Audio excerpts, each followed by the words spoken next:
Pinoy Bus Driver TV. Bago bisa dito sa Sabinaw. Ito ang ating mga photographer. Photographer ya. Wah, wala, bicara. Bicara na. Sila daw ay malaki ang ambag sa ating bansa.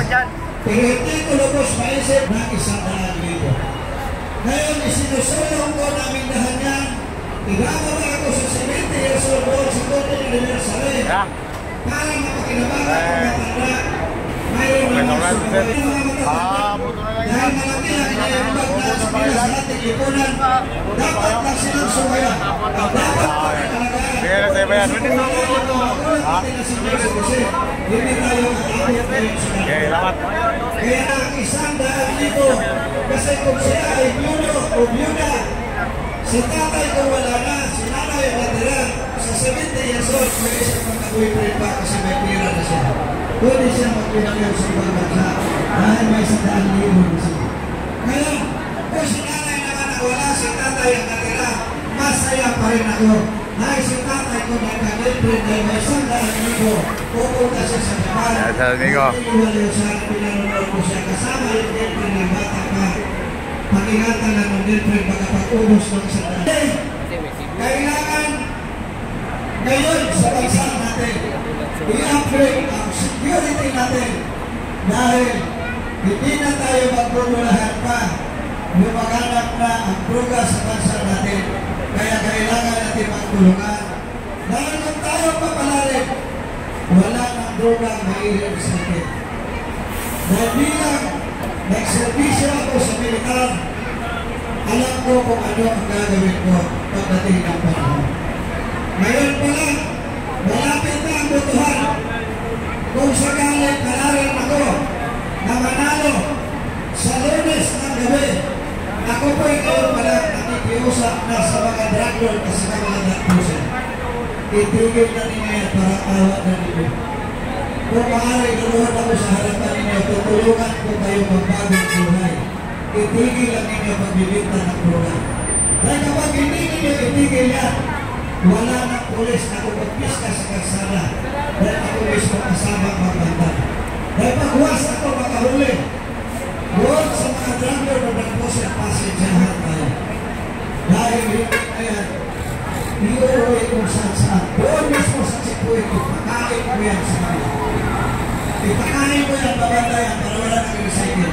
Kasi kung ipakupiska yan, pagdating ko sa dulo, ibininta lang yan, sulat din naman yung kumupiska yan. Ibininta niya, wala siyang problema.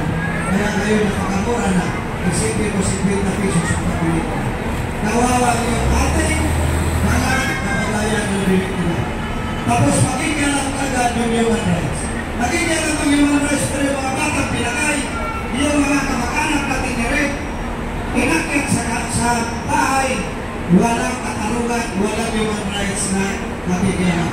Pulis pinatay, walang human rights na magigyan. Sundalo inambos, nasaan ang human rights? Pero ngayon, drug lord, pinakialaman mo, pinakulong mo, pinatay ng pulis, kawawa kayong pulis.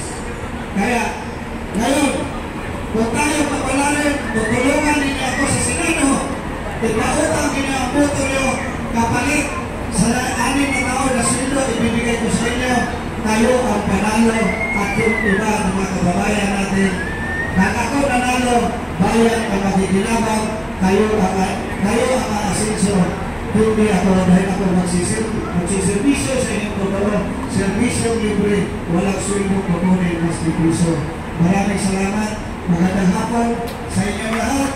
Maunin ninyo ang mensahe ninyo sa inyo, magkakaisa ang sambayan ng Pilipino at I'm very proud sa mga nanay na nagpalaki sa kanilang anak na walang tatay. Isa na ako doon, ay picture ng tatay ko.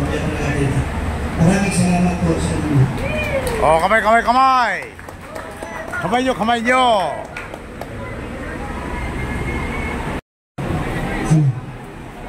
Sige, yung lahat na nag-video, napaalam na pwede daw i-upload. Pwede, kasi public statement po yan. Hindi po yan sekreto.